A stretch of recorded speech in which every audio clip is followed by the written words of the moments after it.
అందరికీ praise lord. దేవుని నామానికి వందనాలు. అందరు బాగున్నారా? అందరు బాగున్నారని నేను నమ్ముచూ ఉన్నాను. ప్రతిరోజు కూడా ప్రార్థనలో మీరు మీ వ్యక్తిగత ప్రార్థనలో ప్రతి ఒక్కరు కూడా ప్రార్థన చేస్తూ ఉన్నారని కూడా నేను నమ్ముచూ ఉన్నాను. ఇంకా ప్రార్థనలోకి ఇంకా నడిపింపు అనేది ఇంకా ఎవరిలో లేదో ప్రతి ఒక్కరు కూడా ప్రార్థన పూర్వకంగా ఆయన్ని మనము ప్రతిరోజు కూడా ఆయనతో సంభాషణ కలిగి ఉండేటట్టు కృపదయ మనం కలిగి ఉండాలి ఎప్పుడు కూడా. సరే, ఓసియా గ్రంథము 4వ అధ్యాయము 12వ వచనము. నా దగ్గర పరిశుద్ధ గ్రంథం అయితే లేదు, నేను వేరే చోట ఉన్నాను. మరి అందుట్లో ఉన్న 12, 13 ఈ 2 వచనాల్లో వ్యభిచారం అనే గురించి ఉంటుంది. వ్యభిచారము గురించి ఉంటుంది. కానీ ఈరోజు చదవండి, ఈ మాటలు తెలియపరిచి ఈ అధ్యాయము 4వ అధ్యాయము 12వ వచనములో ఆ మాటలు ఉన్నాయి. మీరు మీ పరిశుద్ధ గ్రంథములు మీ చేతిలో ఉంటే ప్రతి ఒక్కరు కూడా తెరిచి చదవండి. ఇప్పుడు ఈరోజు పాపం అనేది, ఈ వ్యభిచారం అనేది ఈ లోకంలో జారత్వపు ఆత్మ. ఈరోజు వాటి విషయం గురించి మాట్లాడదాం. మరి ఈరోజు మనకొచ్చే ప్రేరణ ఎలాగున్నది? మనము పాపంలో పడిపోతున్నాం. జారత్వపు ఆత్మ, ఈ ఆత్మ మనము పరిశుద్ధ గ్రంథాన్ని చదువుతూ ఉన్నాం. దేవుని మాటలు మనకు ఎన్నో మాటలు తెలుసు, ప్రార్థన చేస్తూ ఉన్నాం. ఆయనలో ప్రతి ఆదివారము ఆయన సన్నిధానానికి వెళుతున్నాం. ఆయన రొట్టె కార్యక్రమంలో పాల్గొంటూ ఉన్నాం, అన్నీ చేస్తూ ఉన్నాం. కానీ ఈ జారత్వపు ఆత్మ ఏమవుతుందంటే మనల్ని పాడు చేయడానికి, మనల్ని ఆ భక్తిలో ఉండటానికి ప్రయత్నం చాలా చేస్తూ ఉంటుంది అన్నమాట. కానీ ఆ ప్రయత్నంలో ఫలించే వాళ్ళు ఫలిస్తున్నారు, అంటే తొలగిపోయే వాళ్ళు తొలగిపోతున్నారు, లేదు నిబ్రహ్మగా ఉండేవాళ్ళు ఉంటూ ఉన్నారు. కానీ ఈరోజు నిబ్రహ్మగా అలాగనే ఉండే వాళ్ళ గురించి నేను మాట్లాడట్లేదులే, కానీ జారిపోయే వారి గురించి నేను మాట్లాడుచున్నాను. జారత్వపు ఆత్మ. మరి ఈరోజు మనము వేటిని చూసి మనం పాపంలో పడిపోతున్నాము? పురుషుడా, స్త్రీ ఇద్దరి గురించి పరిశుద్ధాత్మ దేవుడు మాట్లాడుతూ ఉన్నాడు ఇక్కడ. మరి ఈరోజు నీ ప్రేరణ, నీ హృదయ ప్రేరణ ఎలా ఉన్నదో ఒక్కసారి జ్ఞాపకం చేసుకో. నువ్వు పడిపోతున్నావు, నువ్వు మందిరానికి వెళుతూ పడిపోతూ ఉన్నావు. మందిరంలో ఇంకా అనేకమైన ఆలోచనలు కలిగి ఉంటూ ఉన్నావు, కానీ ప్రార్థన చేస్తూ ఉన్నావు. దేవుని ఆత్మలో నువ్వు ప్రార్థన చేస్తూ ఉన్నావు అనుకుంటూ ఉన్నావు, కానీ దేవుని ఆత్మ నీలో చల్లారిపోయి ఉన్నది. కానీ ఇంకొక మాటగా యోహాను సువార్త 14వ అధ్యాయము 17వ వచనంలో అక్కడ పరిశుద్ధాత్మ దేవుడు మీలో ఉన్నాడు, అంటే మనలో ఉన్నాడని అక్కడ తెలియపరుస్తూ ఉన్నాడు. మీలో ఉన్నాడని తెలియపరుస్తూ ఉన్నాడు అక్కడ. మరి మనలో పరిశుద్ధాత్మ దేవుడు నిలిచి ఉన్నాడు. మరి మనలో పరిశుద్ధాత్మ దేవుడు నిలిచి ఉంటే మనము ఆ పరిశుద్ధాత్మ దేవుణ్ణి మనము కించపరుస్తూ ఉన్నాము. మరి పరిశుద్ధాత్మ దేవుణ్ణి మనం కించపరుస్తూ ఉన్నామంటే ఈరోజు మనము ఏ రీతిలో మనం నిలిచి ఉన్నాం? ఈ 2 అధ్యాయములు జ్ఞాపకం చేసుకోండి. హోసియా 4, 12, 13, యోహాను సువార్త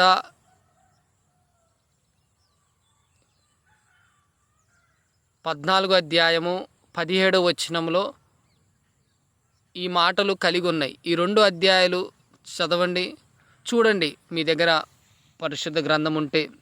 కానీ మన ఆలోచనలు పరిశుద్ధాత్మ దేవుడు మనలో ఎప్పుడు ఉంటూనే ఉంటాడు. పరిశుద్ధాత్మ దేవుడు మన నుంచి ఎప్పుడు పోడు. ఎందుకు పోతాడు? పరిశుద్ధాత్మ దేవుడు మనల్ని విడిచిపెట్టి పోడు, ఎక్కడికి పోడు. ఈరోజు పరిశుద్ధాత్మ సహవాసము అనేది నీలో లేకపోతే నువ్వు పాపం చేస్తూ ఉన్నావు. నువ్వు పాపం చేస్తూనే ఉన్నావు. పరిశుద్ధాత్మ దేవుణ్ణి నీలో పెట్టుకొని పాపం చేస్తూ ఉన్నావు. ఆ దేవుణ్ణి నువ్వు కించపరుస్తూ ఉన్నావు. ఆ యేసుక్రీస్తు వారిని నువ్వు హేళన చేస్తూ ఉన్నావు. ఆనాడు సిలువని మనలాంటి వాళ్ళే ఆయనకి ఆయనకు అర్పించింది. ఈరోజు మనము కూడా ఆ త్యాగాన్ని విడిచిపెట్టి, ఆ త్యాగాన్ని మర్చిపోయి మరలా ఆయన్ని మనము సెలవేస్తూ ఉన్నాం. కానీ మరి దేవుడు సెలవిస్తూ ఉన్నాడు, ఇంకా ఎన్ని మార్లు నేను సెలవేయించుకోవాలంటే అంటూ ఉన్నాడు పరిశుద్ధాత్మ దేవుడు. ఎన్ని మార్లు ఇంకా దేవుడికి సెలవేస్తారు మీరు? మనం ఎన్ని మార్లు ఇంకేయాలి? ఇంకా ఈ పాపపు జారత్వ ఆత్మ నీలో పరిశుద్ధాత్మ నిలిచి ఉన్నప్పుడు మనలో పరిశుద్ధాత్మ దేవుడు ఎప్పుడూ ఉంటాడు. ఎందుకంటే నువ్వు జీవిస్తున్నదే ఆయన అనుగ్రహిస్తేనే నువ్వు జీవించబడుతూ ఉన్నావు. కానీ ఆ పరిశుద్ధాత్మ నీలో ఉన్నప్పుడు నువ్వు ఎలా జీవిస్తూ ఉన్నావు? ఎవరైనా కావచ్చు, ఈ వీడియో అన్యులే కావచ్చు, దేవుని ఎరగని వారే కావచ్చు, ఇప్పుడిప్పుడే ఒక బుడ్డి అడుగుల చేత దేవుణ్ణి ఎరిగిన వారే కావచ్చు, ఎవరైనా కావచ్చు. ఈ వీడియో వింటున్న ప్రతి ఒక్కరిని కూడా ఒక్క మారడుగుచున్నాను. మనలో సాతాను ప్రేరణ ఎన్నో కలుగుతూ ఉంటుంది. ఆ సాతాను ప్రేరణ మన నుంచి విడిచిపెట్టాలంటే నీవు ప్రార్థన అనే జీవితము, లేఖన భాగం, పరిశుద్ధ గ్రంథాన్ని ధ్యానిస్తూ ఉంటే వస్తూనే ఉంటాయి. ఎందుకంటే నిన్ను చెడగొట్టడానికి వస్తూనే ఉంటాయి. కానీ నీవు ఆ మాటలు వింటూ ఉన్నావు. తీరా సాయంత్రానికి ప్రభువా నేను తప్పు చేశానని మళ్ళా అనుకుంటున్నావు. అలా తప్పది. నీవు ఈరోజు నీలో పరిశుద్ధాత్మ ఉంటే ఆ పరిశుద్ధాత్మ దేవుణ్ణి ఎలా వాడుకోవాలో తెలియని వ్యక్తులు ఉన్నారు ఈ లోకంలో. ఈరోజు పరిశుద్ధాత్మ దేవుణ్ణి ఎక్కడో ఒక మరుగు చేసి ఉన్నారు, అంటే ఒక దాచబడి ఉన్నారు. కానీ ఆ పరిశుద్ధాత్మ దేవుణ్ణి అలాగనే మనసులో పెట్టుకొని, మీ హృదయంలో పెట్టుకొని, అలాగనే ఆయన్ని వాడుకోకుండా మీ ఇష్టానుసారంగా ఏదో నా వెంట దేవుడు ఉన్నాడులే, నా వెంట అన్నీ ఉంటాయి. ఎలా ఉంటాడు? నువ్వు ఈరోజు ఏ పని కోసము నువ్వు వెళుతూ ఉన్నావా? ఆ పని నిమిత్తం ఆ రోజే నీకు అవసరమై ఉన్నదా? కానీ నువ్వు దేవుని మోకరించి నువ్వు ప్రార్థన చేస్తూ ఉన్నావు. నువ్వు ఏ విషయంలో కావచ్చు, నువ్వు జాబ్ విషయంలో కావచ్చు, నువ్వు పంటలు వేసే వ్యక్తివే కావచ్చు, నువ్వు ఇంకా ఏదైనా జాబ్ నిమిత్తము పరిగెడుతూ ఉన్నావేమో, దేనికైనా నువ్వు పరిగెడుతున్నావేమో. కానీ నువ్వు దేవుని ఒక్కసారి అడుగు, ఈ పరిశుద్ధాత్మ దేవుని ఒక్కసారి అడుగు. దేవా, నేను ఈరోజు నేను కోల్పోయిన ఆ జాబ్ నిమిత్తం నిన్ను అడుగుతూ ఉన్నానయ్యా. ఇన్ని రోజుల దాకా నేనేమి అడగలేదు, అసలు నాకు తెలియదయ్యా నువ్వు ఎవరో కూడా. మరి ఈరోజు నేను ఈ యూట్యూబ్లో ఈ మాటలు విని నిన్ను ఒక్కసారి నా హృదయంలో నిన్ను మరి ఒక్కసారి ఈ ప్రార్థన ద్వారా మరి నిన్ను పిలుస్తూ ఉన్నాను. నా హృదయంలోకి రండయ్యా, నాతో మాట్లాడండి అయ్యా, నాకు ఈ సహాయం చేయండి అయ్యా. నేను ఇంట్లో ఉండలేకపోతున్నాను, సతమత అయిపోతున్నాను, ఏదో తెలియని ఆ చెడు తలంపులు నాలో కలుగుతున్నాయి ప్రభా. దీని మీద నేను రిస్క్ పడుతూ ఉన్నానయ్యా. అయ్యా, నా భార్యని, నా బిడ్డల మీద నేను కోపగిస్తున్నాను. నా బిహేవియర్ బాగలేదయ్యా, నా ఆలోచన బాగలేదయ్యా. నేను ప్రతిదానికి అవమానపరుస్తూ ఉన్నాను. బిడ్డల్ని, నా భార్యని, అందరినీ నేను అవమానపరుస్తూ ఉన్నాను. నేను హేళన పాలై నేను ఒక చెడ్డోనిగా నేను మిగిలిపోతున్నానయ్యా. ఎందుకంటే నేను ఏమీ చేయలేక నాకు చెడు తలంపులు కలుగుతూ ఉన్నాయి, చెడు ఆలోచనలు కలుగుతూ ఉన్నాయి. పాత వాటిని నేను మళ్ళీ తిరగబెట్టి మళ్ళీ వాటిని పదే ఆలోచన కలగజేస్తూ ఉన్నాయా. అయ్యా, నాకు సహాయం చేయవా అని నువ్వు యేసుక్రీస్తు వారి దగ్గర నువ్వు మోకరించి నువ్వు అలాగనే మనసులో ఒక్కసారి నువ్వు అనుకో. నీవు ఏమనుకుంటున్నావో అది నీకు ఆ క్షణమే, తక్షణమే నువ్వు మనస్ఫూర్తిగా అది దేవుణ్ణి అంగీకరించి దేవుని నువ్వు మనస్ఫూర్తిగా అది అడిగిన వెంటనే నీకు దేవుని కార్యం చేస్తాడు. ఈ క్షణమే నువ్వు ఈ యూట్యూబ్ ఛానల్ చూస్తున్న ప్రతి ఒక్కరు, ఈ మాటలు వింటూ ఉన్న ప్రతి ఒక్కరు, ఎవరైనా నువ్వు దేనికి కోల్పోయి ఉన్నావో ఈ మాటలు విన్న తక్షణమే నువ్వు మోకరించటమో, కూర్చోటమో, ఎక్కడున్నావో, ఏ పొలంలో ఉన్నావో, నిద్రపోతున్నావో, ఇంకా ఫ్రెండ్స్తో తాగుడు బానిస అయి ఉన్నావేమో, నువ్వు ఏ రీతిలోనున్నావేమో తక్షణమే అక్కడ విడిచిపెట్టి, నువ్వు ఏ పని చేస్తున్నా తక్షణమే విడిచిపెట్టి మోకరించు. నువ్వు పొలంలో ఉన్నా మోకరించు. నువ్వు తాగుల్లో, వ్యభిచారంలో ఉన్నావేమో విడిచిపెట్టి వెంటనే తక్షణమే నీవు దేవునితో ఈ మాట నీవు దేని విషయంలో నలిగి ఉన్నావో, ఇంకా నీ మనసులో ఆ ఆలోచన కలుగుతుందో ఈ క్షణమే నువ్వు మోకరించి దేవుణ్ణి అడిగినట్టే దేవుణ్ణి కార్యం చేయబోతూ ఉన్నాడు. ఈ క్షణమే ఈ మాటకి నువ్వు లోబడి ఈ క్షణమే నువ్వు మోకరించినట్టయితే నువ్వు గొప్ప కార్యము చూడబోతున్నావు ఈ మాట ప్రకారం. ఎందుకంటే ఈరోజు ఈ సమయంలో నువ్వు ఈ మాటలు వింటున్న ఎవరైనా ఏ క్షణమైనా నువ్వు ఈ మాటలు వినొచ్చు. ఏ క్షణమైనా ఈ మాటలు విన్న ప్రతి ఒక్కరు ఎవరైనా కావచ్చు, ఎంత దరిద్రతలో ఉన్నా, ఏ సమస్యలో ఉన్నా, నువ్వు బాధలో ఉన్నా, నీ భర్త నీ భార్య వ్యభిచారం చేస్తుందో పట్టుబడ్డదేమో, కానీ వాటి నుంచి నీకు విముక్తి కావాలంటే ఈరోజు నువ్వు తక్షణమే మోకరించు. లేకపోతే కొన్ని సంవత్సరాల్లో నువ్వు ఆ జాబుని కోల్పోయి నువ్వు గృహంలో ఒంటరిగా జీవిస్తున్నావేమో, ఈ క్షణమే దేవుణ్ణి నువ్వు విశ్వసించినట్టయితే ఒక్కసారి దేవుణ్ణి ప్రభువా అని ఒక్కసారి నువ్వు కేకవి, దేవుని తక్షణమే నీ ప్రార్థన వింటాను. నువ్వు దేనికోసం ఎదురు చూస్తున్నావు, వారి ద్వారా నుంచి ఫోన్ వస్తుంది, అక్కడి నుంచి నీకు పిలుపు వస్తుంది, అక్కడి నుంచి నీవు జాయిన్ కమ్మని నీకు ప్రతి ఆర్డర్ కూడా వారికి రాబోతుంది.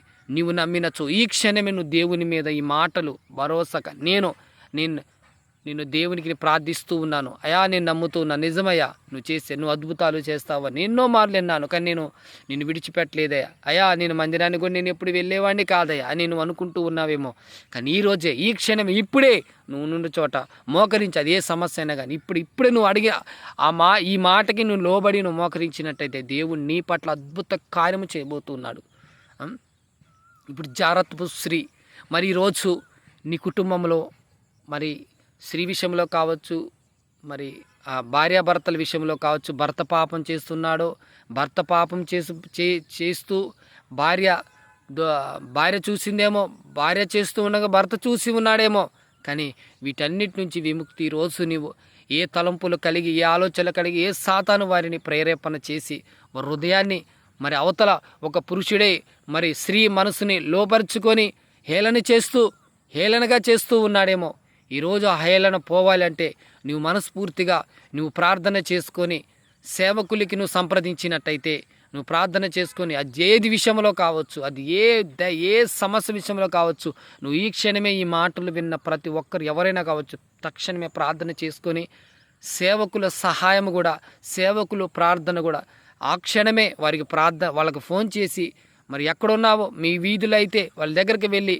ఆ దీవెన, అయ్యా మరి ఈరోజు నేను మరి ఫలానా కొన్ని మాటలు విన్నాను, దేవుని మాటలు, మరి ఆ క్షణం నుంచి నేను మరి ఆయన్ని ప్రార్థించి ఉన్నానయ్యా, మరి మీ దీవెన కూడా నాకు కావాలయ్యా, మీకు కూడా నేను నా ప్రార్థన సహాయం నేను కోరుతూ ఉన్నాను, మీ సహాయం కూడా నాకు కావాలి, నేను దేవుణ్ణి వెంటనే ఆ క్షణమే నేను దేవుణ్ణి నాకు కావాల్సి నేను అడిగి ఉన్నానయ్యా, మరి మీరు కూడా నా కోసం ప్రార్థన చేయమని ఆ క్షణమే నువ్వు ఎక్కడున్నా కానీ నువ్వు దేవుని దగ్గరికి వెళ్ళినట్టయితే, ఆ సేవకుల దగ్గరికి నువ్వు మోకరించినట్టయితే దేవుణ్ణి గొప్ప కార్యం చేయబోతున్నాడు. ఎన్నో రోజులు కూడా కాదు, ఏ క్షణమైనా అక్కడి నుంచి నువ్వు చేసి ఉన్నావేమో, లేకపోతే జాబ్ కోసం ఎదురు చూస్తున్నావేమో, లేకపోతే పొలము సరైన పంట లేదేమో, నువ్వు ఇంకా అప్పుల్లో ఉన్నావేమో, ఇంకా నువ్వు ఒక వ్యభిచారం అనే బానిస బతుకుల్లో ఉన్నావేమో, స్త్రీ పురుషుడు ఇద్దరి గురించి మాట్లాడుచున్నాడు పరిశుద్ధాత్మ. నువ్వు ఏ స్థితిలో ఉన్నా కానీ, నువ్వు ఎలాంటి నీకు కోర్టు సమస్యలు ఉన్నాయేమో, ఇంకా పొలాల సమస్యలు ఇంకా రకరకాలుగా ఉన్నాయేమో, నీకు ఏ సమస్యలు ఉన్నా కానీ నువ్వు ఈ క్షణమే నువ్వు దేవుని దగ్గరికి వెళ్ళినట్టే దేవుడు నీ పట్ల గొప్ప కార్యం చేయబోతున్నాడు. నువ్వు ఈ మాటని అవును ఈ మాట నాతోనే దేవుడు మాట్లాడానని నువ్వు మోకరించి ప్రార్థన చేసినట్టయితే దేవుడు నీ పట్ల అద్భుత కార్యము చేయబోతూ ఉన్నాడు. ఈరోజు ఒక సేవకుడుగా నేను చెప్తా ఉన్నాను, ఒక సేవకుడుగా నేను తెలియపరుస్తూ ఉన్నాను, ఆ పరిశుద్ధాత్మ ప్రేరణతో నేను తెలియపరుస్తూ ఉన్నాను. ఈ క్షణమే ఈ మాటను నువ్వు నమ్మి నువ్వు మోకరించినట్టయితే గొప్ప కార్యం చేస్తావు.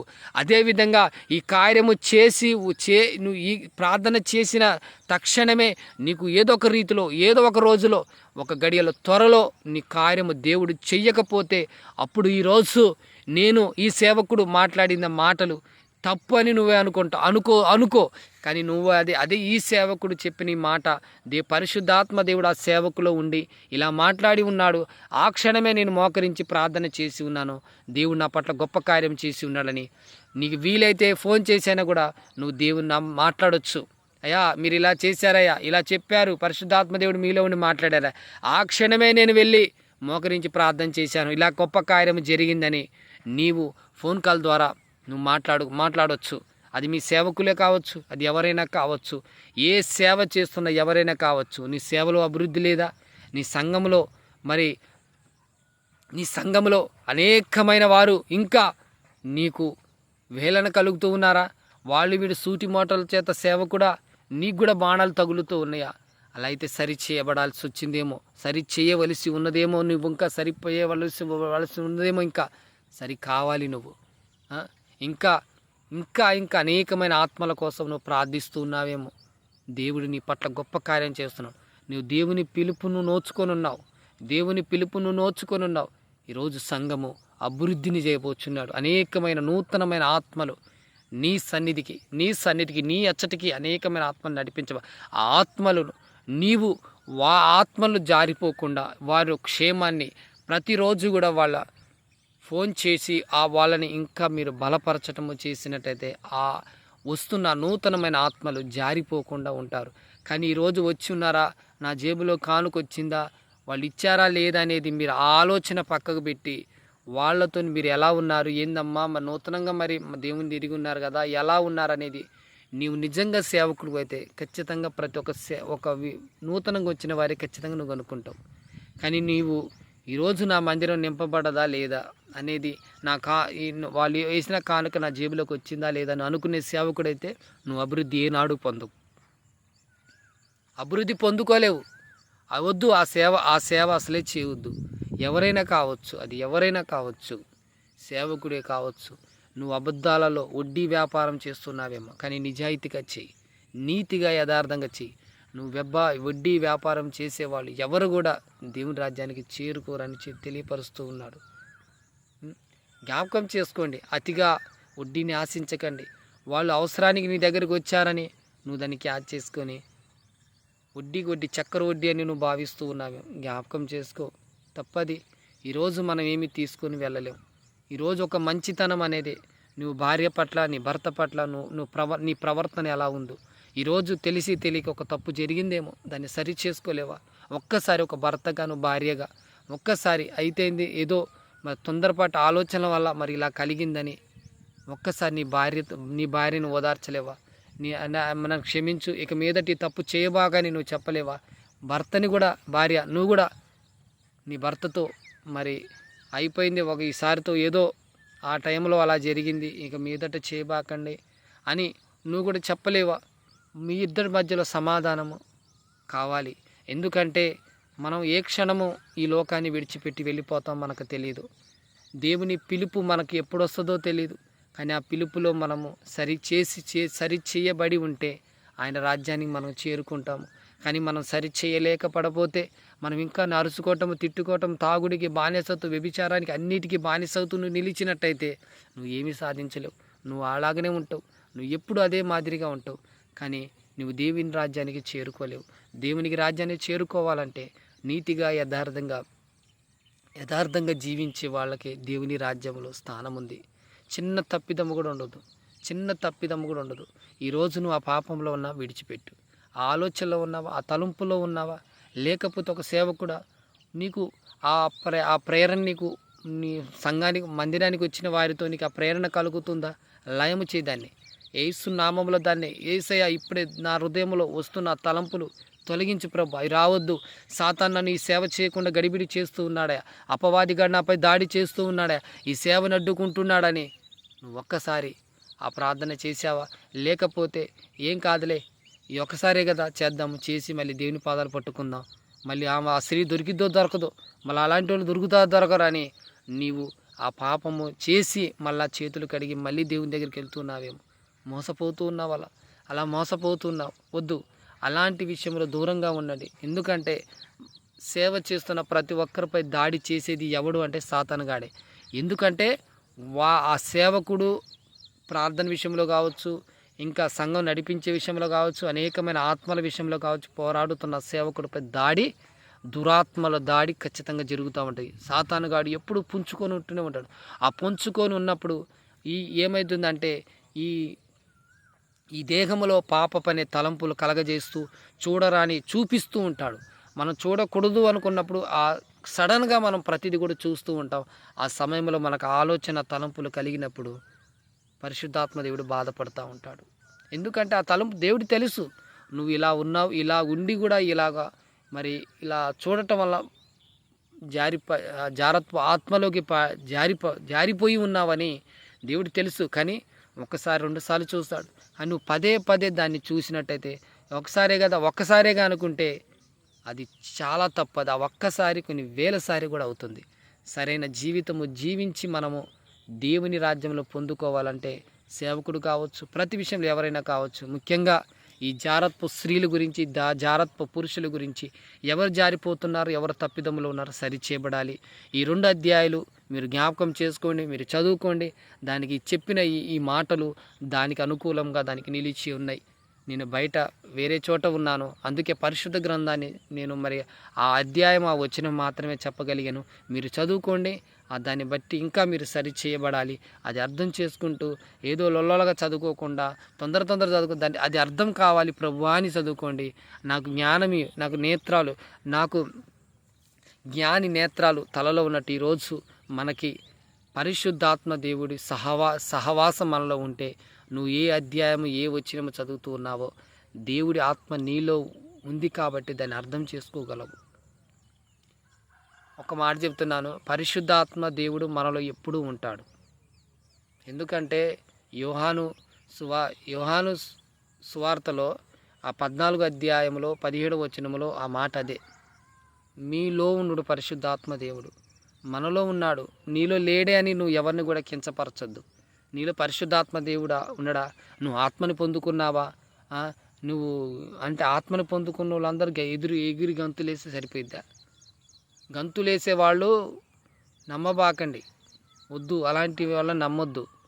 పరిశుద్ధాత్మదేవు అల్లరికి కర్త కాదు, ఆయన సమాధానకర్త. ఆయన సమాధానంగా ఉండాలి అంతేలే. కానీ మన పరిశుద్ధాత్మతో మనం నింపబడ్డమని ఎలా గుర్తించుకుంటాను? పరిశుద్ధాత్మ దేవుడు, మనము ఒకరిని పక్కన ఆరాధన జరుగుతుంటే వాళ్ళని మనం డిస్టర్బ్ చేయవద్దు. నీ గంతులు వేయటం వల్ల, నువ్వు ఎగరటం వల్ల, అది ఎవరు ఎగురుతారో? సాతాను వారిని గంతులు చెడగొట్టడానికి వాళ్ళని అలా చెడగొట్ట. ఎందుకంటే యువతల ఆరాధనలో వెళ్లకుండా, ఆలోచనలు వెళ్లకుండా ఇటు నీ పక్కనున్న భక్తిగా మౌనంలో ఆయన ఆత్మను పొందుకుంటున్న వారు కూడా, వాళ్ళు ఏమవుతుందో నువ్వు ఎగురుతూ ఉన్నప్పుడు ఆ మనిషి వచ్చి ఈ మా ఆత్మలో ఆరాధన చేసి ఆ వ్యక్తిని తగిలినకి ఆటోమేటిక్గా అతను కళ్ళు తెరుస్తూ చూస్తాడు. అప్పుడు ఏమైందంటే మళ్ళీ ట్రై చేస్తూ ఉంటాడు. అందుకే నీవు ఆరాధనలో ఉన్నప్పుడు జాగ్రత్తగా, నేను ఎక్కడున్నాను, కొంతమందికి స్త్రీలకైతే అర్రే మరి అంత పాపం, అంత దారుణమా, వాళ్ళ ఒంటి పైన వస్త్రాలు ఉన్నాయా లేవా అని కూడా చూడలేని స్థితిలో ఉన్నారు. అంత ఘనమా? పరిశుద్ధాత్మ దేవుడు ఈరోజు నీ ఒంటి పైన ఏమున్నా లేకపోతే ఎగురు అని అంటున్నాడా? నువ్వెలా ఉన్నావు? అంటే ఒకళ్ళు వచ్చి నువ్వు కప్పుతారులే అని నువ్వు అనుకుంటున్నావా?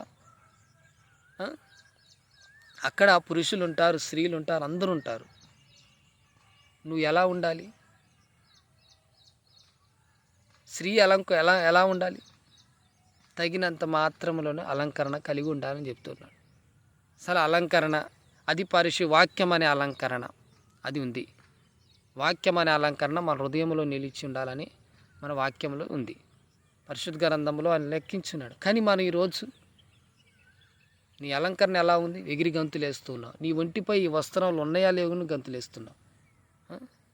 అది సాతాను నిన్ను వాడుకుంటున్నా టైంలో, నీ వల్ల అనేకమైన డిస్టర్బ్ కావాలని చేస్తూ ఉన్నాను. కానీ నువ్వు గుర్తించలేకపోతున్నాడే. బలిపీఠం మీద ఉన్న మరి సేవకులు ఎగిరి గంతేయట్లేదేంది? మరి వాళ్ళ చుట్టూ ఉన్న వాళ్ళు కూడా ఎగిరి గంతేయట్లేదేంది? వాళ్ళు ఎందుకు ఆత్మలో వాళ్ళు భరించుకుంటున్నారు? మరి నువ్వు భరించుకోలేవా? ఎందుకు లేదు? నిన్ను ఇక్కడ జనంలో నిన్ను చెడగొట్టడానికి వాడు వేసే ప్రయత్నం. కానీ పిచ్చిమోహం తెలీదు, నీకు తెలీదు, వాడు అలాగనే వాడుకుంటాడు. మరింత దారుణమా? మరి స్త్రీలు బాగా ఎగురుతూ ఉన్నారు. ఎందుకు ఎగురుతూ ఉన్నారు?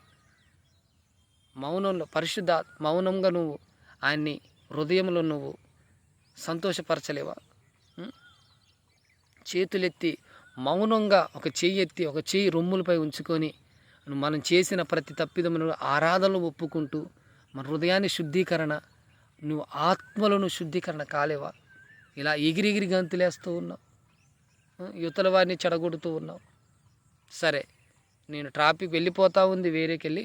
సరే, గుర్తుపెట్టుకోండి, ఎవరైనా కానీ ఈ మాటలు విన్న ఎవరైనా కావచ్చు, ఈ క్షణమే మీరు ఈ మాటలు ఎవరెవరు విన్నారో, అది పురుషులే స్త్రీలు ఎవరైనా అన్యులే కావచ్చు, నాస్తికులే కావచ్చు, ఎవరైనా కావచ్చు, ఈ మాటలు విన్న ప్రతి ఒక్కరు కూడా ఈ సమయంలో మోకరించి ప్రార్థన చేసి, నువ్వు దేని నిమిత్తం నువ్వు బాధపడుతున్నావు, ఈ క్షణమే నువ్వు ఆ బాధని నీకు ఆ నుంచి పోవాలంటే ఈరోజు నువ్వు ప్రార్థన చేయి. అవకాశము ఏ రోజు నీకు ద్వారాలు తెరవబోతున్నాడో పరిశుద్ధాత్మ దేవుడు నువ్వు వేచి చూడు. గ్యారెంటీగా కుమారుడు కుమార్తె, గ్యారెంటీగా నీకు అవకాశం రాబోతుంది. నువ్వు నమ్మినచో అది ఏదైనా కానీ దేవుడు పరిశుద్ధాత్మ దేవుడు నీతోనే మాట్లాడుచున్నాడు. నువ్వు నమ్మితే నమ్మితే నమ్మితే దేవుడు కార్యము రుచి చూస్తావు. నువ్వు నమ్మకపోతే నువ్వు ఎప్పుడు అలాగనే ఉంటావు. దేవుడు చేస్తాడా అన్న ఆలోచన కాదు, నా దేవుడు చేస్తాడు అని నువ్వు నమ్మినట్టయితే దేవుడు నీ పట్ల గొప్ప కార్యము చేయబోతూ ఉన్నాడు. Amen, amen, amen. ప్రార్థన చేసుకుందాం. చివరి ప్రార్థన. పరిశుద్ధుడా, సర్వశక్తివంతుడా, దేవాని కొందనాలు ప్రభా, ఈ దినము తన్ని విన్న ఈ మాటలు ప్రభా తని స్తోత్ర పరిశుద్ధాత్మ దేవా తని లేఖన భాగంలో తెలియపరిచిన ఈ మాటలు తండ్రి, ఏ బిడ్డలు ప్రభా తని విని ఉన్నారు, ఈ మాటలు విన్న ఏ బిడ్డలు ప్రభా మోకరించి ఈ క్షణమే తని ప్రార్థిస్తూ ఉన్నారు, వారు చేస్తున్న ప్రార్థనకి నాయన ప్రభా అయా నీ పాదాల చెంతకు చేర్చుకొని వారికి ప్రతిఫలము నాయన ప్రభా, ఈ మాటలు ఎవరైనా కానీ వింటూ ఉన్న ప్రతి ఒక్కరు కూడా ఎన్ని రోజులు చేసి చేసి చేసి విసుకొచ్చిందేమో, కానీ నీ ప్రార్థనలో ప్రేమ లేదు. పైన నువ్వు ప్రార్థిస్తూ ఉన్నావు.